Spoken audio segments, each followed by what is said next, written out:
les lunettes, tout ça, ça fait un peu côté professeur tournesol. Mais, quand même, c'est un peu sérieux. Je vais vous parler de mon prochain stage voix. Alors, c'est quoi un stage voix? C'est la voix dans le cadre de la pratique de l'expression primitive. L'expression primitive, c'est de la danse-rythme-thérapie. C'est une approche qui a été créée par Franz Schock-Billmann, qui est une médiation artistique à visée thérapeutique basée sur la voix, le geste symbolique, le rythme et le collectif. C'est de la danse. Mais c'est une danse très particulière, très spécifique, très codifiée, qui s'inspire de toutes les traditions du monde entier, traditions rythmées, chantées, dansées collectives. Et le génie de Franz Schock-Billmann, c'est d'avoir réussi à identifier, à extraire l'essentiel de ces danses, de ces traditions, pour mettre en exergue sa fonction thérapeutique, leur fonction thérapeutique. Et puis, il y a eu une traduction dans une gestuelle contemporaine, une gestuelle actuelle, hors de toute croyance, hors de toute religion, hors de toute tradition spécifique. Et ça s'appelle l'expression primitive. Voilà. Alors ça a été créé dans les années 40 par Catherine Denham, poursuivi ensuite par Ernst Duplan à Paris, et puis Franz Schock-Billmann qui a théorisé, qui a écrit sur cette pratique qui est fabuleuse. Alors, moi je suis Patricia Von Essen, je suis formatrice en expression primitive et je forme des animateurs d'expression primitive et des danse-rythme thérapeutes. Donc des personnes qui vont intervenir à la fois pour le grand public, pour vous et moi, et des personnes qui vont intervenir dans les institutions auprès du public, de patients, de résidents qu'elles ont déjà. Cette médiation artistique peut s'adresser à des personnes qui sont porteuses en situation de troubles autistiques, de troubles moteurs, de handicap physique, de handicap de toutes sortes, de maladies neurodégénératives telles que la maladie de Parkinson, telles que la maladie d'Alzheimer. Cela permet pour des personnes qui sont en difficulté, de la névrose, de la psychose, de travailler en profondeur en passant par le jeu, par la danse, et sans passer par la verbalisation, l'analyse ou le psychoverbal, ce qui en fait un outil assez génial parce que c'est joyeux, c'est festif, ça n'a vraiment pas du tout l'air d'être un travail de psychothérapie et pourtant c'en est un. Alors, dans ce stage de formation qui arrive au mois de février, nous allons voir précisément le travail de la voix. Cette danse est vocalisée. Alors, il y a des O, des A, des Ya, des Yi, des You.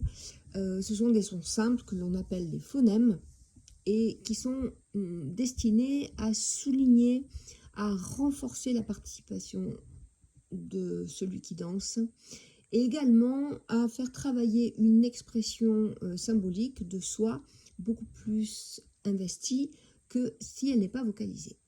Nous allons faire un petit essai ensemble, si vous voulez bien. Voilà.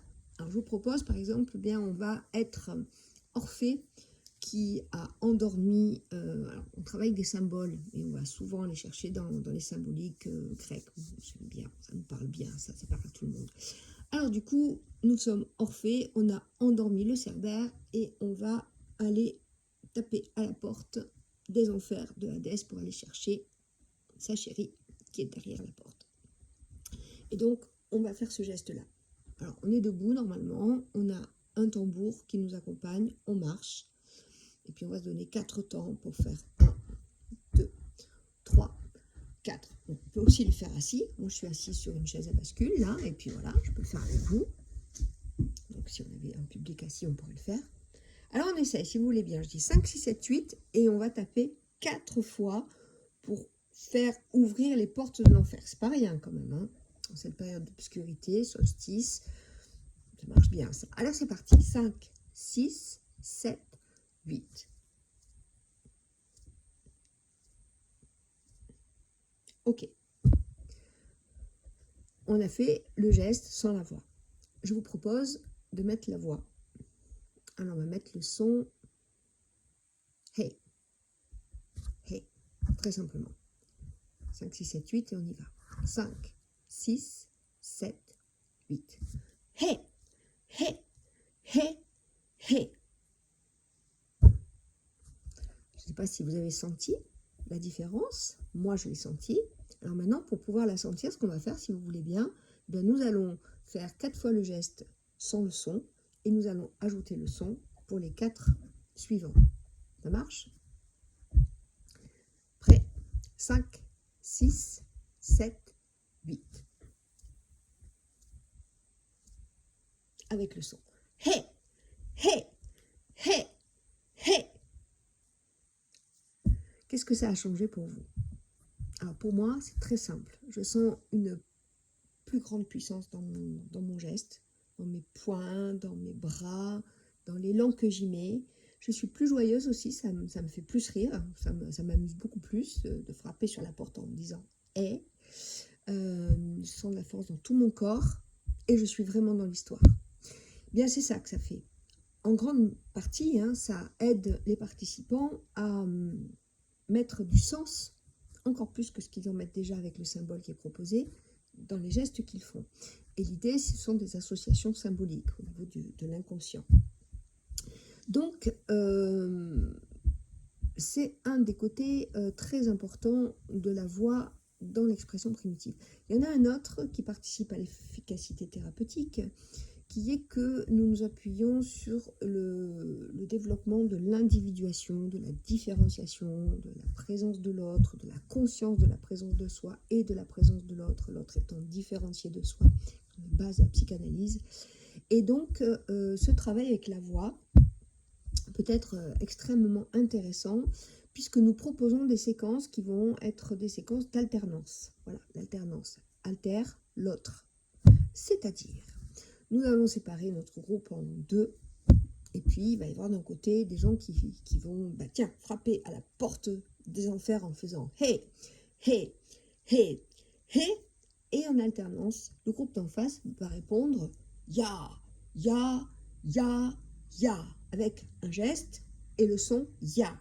Et le geste, on le voit très bien, c'est très simple, ça c'est de l'expression primitive, c'est hyper essentiel, ça dit tout de suite ce que ça veut dire, c'est non, porte fermée, on ne passe pas. Et donc on a un groupe qui va faire hey, hey, hey, hey, et un autre qui va lui répondre ya, ya, ya, ya. Vous imaginez? Alors, quand on a des petits groupes, c'est sympa, quand on a des grands groupes, c'est encore plus sympa, c'est exponentiel, mais ça crée quelque chose. Les gens se mettent à jouer, c'est-à-dire que quand je vais dire et devant un groupe qui est en face de moi, puis je m'adresse à tout le monde, c'est pas une seule personne, et que l'autre groupe en face me répond ya, ya, la fois d'après, quand je vais dire et, je vais y mettre de l'intensité. Et puis quand le groupe va répondre ya, il va s'amuser à lui dire non à l'autre groupe. Ça crée un jeu relationnel. Et ça, c'est un exemple très frappant, très marquant, très précis. On joue beaucoup avec ce genre de choses, avec je veux quelque chose et toi tu me dis non, puis moi je te continue de te le demander. Ou alors je te propose quelque chose et puis toi tu fais le contraire, tu me contraries, tu me frustres. Et on joue avec ça et on renforce tout ça. Et en fait, on va aller explorer tout un tas d'archétypes avec l'appui des symboles qui vont nous permettre d'aller explorer notre registre émotionnel d'une manière super marrante parce que c'est toujours très très rigolo. On joue, on s'amuse, alors on peut être les pires du pire, on peut être Hadès, on peut être le Cerbère, on peut être la princesse, on peut être le guerrier, on peut être le lapin, on peut être le sanglier, que dis-je, on peut être la grenouille, on peut être l'araignée.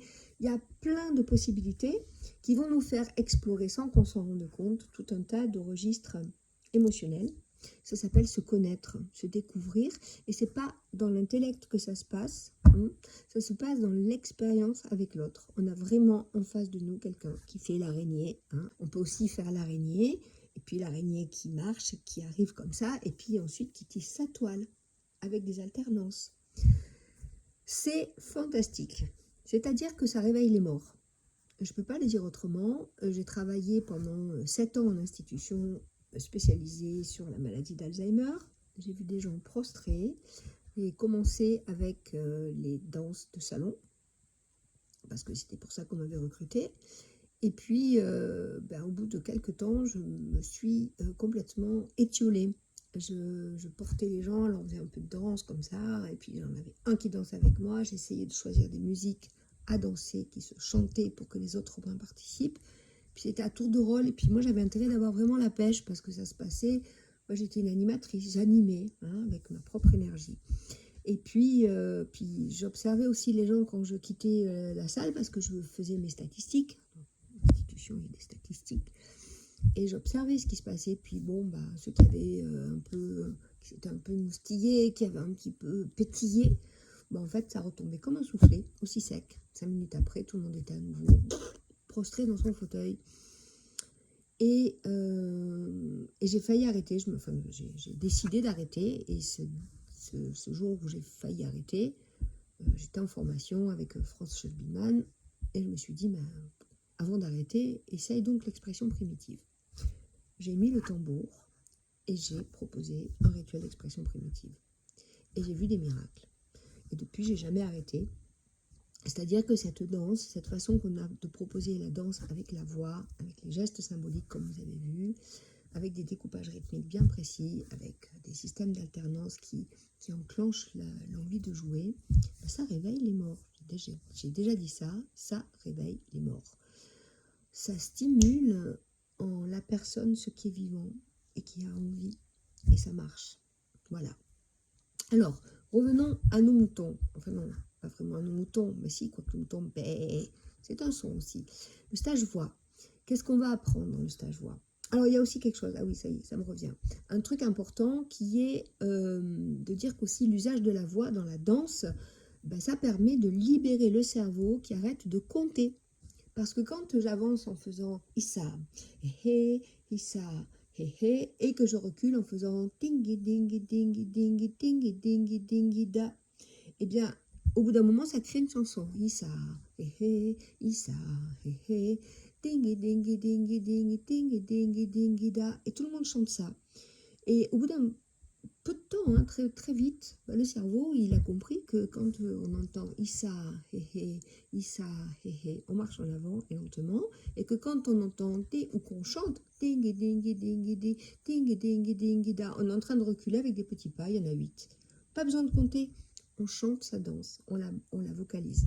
Alors c'est pas nouveau, on utilise ça beaucoup en danse africaine, qui est ding, ding, da, ding, ding, da. Donc oui, danse africaine, danse première. En classique aussi peut-être saut de chat, saut de chat, saut de chat. Retirer. Battement, battement, battement. Voilà. On vocalise et ça nous aide à savoir ce qu'on va faire. En l'occurrence, donc la voix sert aussi à ça, à faire que les gens repèrent les séquences et qui sont super à l'aise avec la mémorisation. C'est jamais très compliqué, toujours deux structures de 4 temps qui se suivent et se répètent longuement, donc on n'a vraiment pas de problème d'aller mettre son cerveau en marche pour retenir ce que l'on doit faire, et du coup tout l'être est mobilisé dans les associations, dans l'inconscient, entre les symboles qui sont proposés et ce que ça vient faire comme écho à l'intérieur de soi. Donc la voix, qu'est-ce qu'on va apprendre dans cette formation voix? Je vais y arriver, je vais vous le dire. Il s'agit d'apprendre comment est-ce que c'est construit du point de vue de la voix, cette fameuse médiation artistique à visée thérapeutique qu'est l'expression primitive ou la danse rythmothérapie. Comment on construit les séquences, comment on va choisir les phonèmes, comment on va les associer dans 2 séquences de 4 temps qui se répondent pour que ça ait du relief, que ça fonctionne, que ça soit aussi attractif pour notre public. Comment nous allons apprendre à les proposer au pied levé, parce qu'on peut tout à fait imaginer ça au début, on se dit, alors j'écris, je prépare ma séquence, je vais faire aïe sur telle séquence, et puis ensuite je répondrai oh ya, voilà. Bon, ça sur le papier c'est génial, mais en fait quand on est en train de guider, c'est plus du tout comme sur le papier, parce qu'il y a la réalité de la relation avec les autres, et souvent les phonèmes et la mémorisation de ce qu'on a préparé qui est super génial, on oublie complètement. Donc moi je vais vous apprendre à vivre les choses de manière spontanée. Et pour les vivre de manière spontanée, il faut que vous-même vous appreniez à rejouer avec votre voix, à savoir lâcher des sons, je dis bien lâcher des sons, sans trop réfléchir, sans trop vouloir que ce soit parfait, et puis que ça soit quelque chose qui donne envie à l'autre de jouer avec vous. Et pour ça, il faut redevenir joueur. Et c'est le truc génial de la formation en expression primitive, parce que quand on devient dans ce rythme thérapeute, en fait, on travaille avant d'emmener nos participants, nos patients, nos résidents dans ce travail-là. Eh bien, on va d'abord réveiller chez nous ce qui a besoin de se remettre à vivre, ce qui a besoin de se redifférencier, de s'individuer, d'apprendre à s'exprimer en tant que personne, avec une personnalité, avant de pouvoir proposer ça aux autres. Donc c'est une longue formation, c'est un parcours de 6 fois 40 heures, donc 6 fois 4, 24, 240 heures. Ça demande bien ça, et ça demande aussi de la pratique et de commencer dès que l'on peut avec un public. À ce sujet, chaque formation, chaque module de 40 heures, là c'est la voix, il y a aussi la gestuelle primitive, il y a le rythme, il y a la symbolisation, et ensuite on a les 2 derniers modules qui concernent le rituel dans son ensemble, la totalité, on synthétise tout. À chaque module, y compris celui de la voix, vous allez partir avec une possibilité d'animer déjà avec un public des séquences. C'est-à-dire que si vous avez envie de trouver un public parce que vous avez des copines ou parce que vous avez déjà des patients, eh bien vous serez en mesure de commencer à proposer de l'expression primitive. Alors, ce ne sera pas la grande expression primitive dans toute sa splendeur, mais comme dit mon père, quand on enseigne la danse, si on a déjà 2 pas de plus que ses élèves, on peut commencer à faire quelque chose. Soyons modestes. Et on en a souvent beaucoup plus dans ses bagages qu'on ne peut réellement en distribuer. Donc, chaque module vous apporte des possibilités de commencer à travailler avec les outils que vous aurez acquis. Quand je parle d'acquis, c'est acquis. Je travaille avec des petits groupes, ce qui aussi nous permet de se confronter d'entrée de jeu à la réalité, parce qu'avant que vous ayez 50 personnes sur votre plancher, vous allez d'abord commencer par des petits groupes de 5, 6, 7, 8. Et l'expression primitive a ceci de magique que quand elle est bien guidée et qu'elle est bien proposée, même si on est débutant, si on suit bien les séquences et leur construction, super bien ficelées, ça marche, ça fonctionne. Des fois, on a l'impression qu'on est 30 alors que nous ne sommes que 8. Et donc, l'idée, c'est que vous partiez vraiment avec des compétences. Alors, quelles sont ces compétences pour la voix ? La voix, la capacité de construire, de choisir des phonèmes et de savoir les balancer au pied levé comme ça pour faire jouer son public. Ça, c'est super important. Et puis, donc, pour pouvoir jouer et faire jouer son public avec la voix, sa voix, il faut trouver sa voix. Alors, je ne suis pas un professeur de voix ou de chant émérite. Par contre, j'ai étudié des approches anatomiques du mouvement spécifiquement pour le travail de la voix. Je travaille aussi avec les sons tibétains qui vont faire un travail de centration on va travailler à différents registres en lien avec les chakras, et c'est très intéressant. Je travaille aussi avec des méthodes et des approches de chant lyrique, tout simplement, des gammes, trouver son chant, trouver sa voix, avec les comptines. Et tout ça va faire que normalement, à la fin du séjour, vous serez plus à l'aise avec votre voix chantée, votre voix scandée, pour la proposer, pour la partager avec d'autres. Et nous allons aussi travailler sur la voix parlée.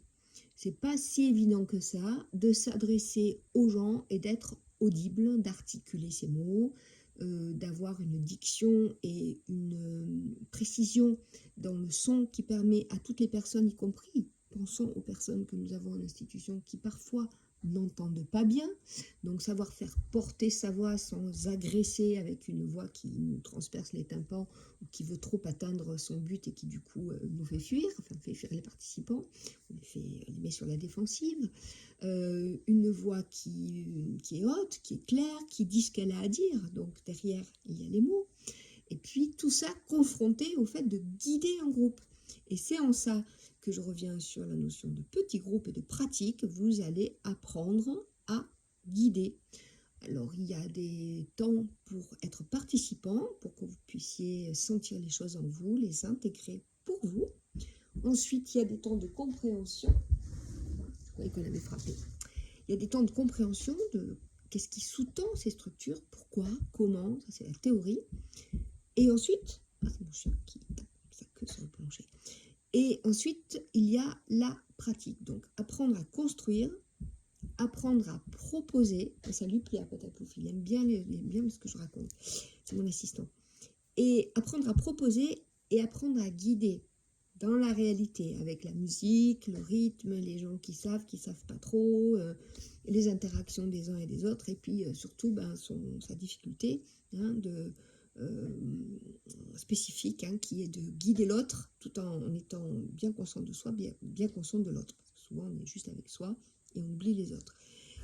Et j'aime bien dire que dans ce travail d'expression primitive, celui qui mène la danse fait exactement le même travail d'individuation, de conscience de l'autre, de conscience de soi, de travail sur ses émotions, de capacité relationnelle, de contrôle émotionnel. Quand je parle de contrôle, c'est pas un contrôle péjoratif, c'est juste j'ai un cheval, il peut s'emballer et je sais comment faire pour lui demander d'aller à droite, à gauche, d'avancer, de reculer, puis s'il s'emballe, je l'invite à se calmer calmement. Donc, je disais que l'animateur, le danse-rythme-thérapeute, en apprenant à mener l'expression primitive, et pendant qu'il mène l'expression primitive, effectue le même travail psychocorporel que les personnes qui sont sur le plancher. C'est pas son objectif, mais ça demande les mêmes compétences. Voilà. Donc, si vous voulez nous rejoindre, c'est dans l'Aude. Alors l'Aude, c'est vachement loin. Eh oui. Alors, on me tanne le cuir pour que je me déplace, que j'aille du côté de Montpellier, où un avion arrive directement, où on descend de l'avion avec sa petite valise et puis on prend peut-être un taxi, un bus ou une navette et puis on arrive directement à l'école de danse. Eh bien, je m'interroge là-dessus. Je vis dans l'Aude, je vis au pied du pic de Bugarach. J'ai travaillé et j'ai vécu dans cette région depuis plus de 38 ans. Et je pense que si je suis la personne que je suis, y compris la pédagogue que je suis ou la danseuse que je suis, c'est aussi parce que je vis dans cette région. C'est peut-être un mythe, c'est peut-être une croyance, c'est pas mystique par rapport à Bugarach, je vous rassure, simplement c'est de la pleine nature. Et je trouve que travailler dans ces conditions, quand on apprend, dormir dans des nuits totalement silencieuses, sortir d'une salle de danse en bois, chauffée au feu de bois, pour atterrir dans une salle à manger très belle, très chouette, tout en bois aussi, manger de bonnes choses, être bien accueilli, sortir prendre l'air et voir les Pyrénées enneigées, assister au lever du soleil sur les Pyrénées depuis la salle de danse le matin, au coucher du soleil sur les Pyrénées toujours, avoir la chance d'avoir un petit hot tub. Alors c'était une baignoire norvégienne remplie d'eau de pluie chauffée au feu de bois pour la relaxation de fin de stage, en buvant une petite coupe de blanquette de Limoux, en regardant les étoiles. Tout ça, je trouve, est important et je suis très tentée de rester sur cette formule qui, effectivement, vous demande de venir nous rejoindre en plein pays Qatar et c'est vraiment le bout du monde. Alors, j'ai amélioré la proposition en proposant éventuellement, si plusieurs personnes arrivent de Toulouse jusqu'à Toulouse, à Blagnac, si c'est trop dur de prendre le train jusqu'à Carcassonne, on va peut-être envisager de venir vous chercher jusqu'à Blagnac. Ça peut se faire. Ça peut être aussi qu'on vienne vous chercher à la gare de Carcassonne. Et une fois que vous êtes arrivé à Carcassonne ou à Toulouse, vous vous occupez de rien et on s'occupe de tout. Et puis après, c'est votre formation et là, vous allez vous occuper de vous. Voilà. Donc j'espère que j'ai été suffisamment claire, concise, c'est peut-être un petit peu en vrac, mais j'avais envie de vous parler simplement de ce prochain stage qui a lieu au mois de février dans l'Aude, à Sougraigne, à la ferme ouverte, que je dirigerai, qui se tient du lundi après-midi au samedi midi, dans un lieu merveilleux comme je viens juste de le dire. Si ça vous intéresse, vous pouvez me contacter sur www.patvonessenttoutattaché.fr, c'est le site, vous pouvez trouver un formulaire de contact. Vous pouvez aussi me contacter par mail à pat.von.essen@icloud.com. Et en attendant, eh bien, je vous souhaite de belles fêtes de Noël. Vive la lumière.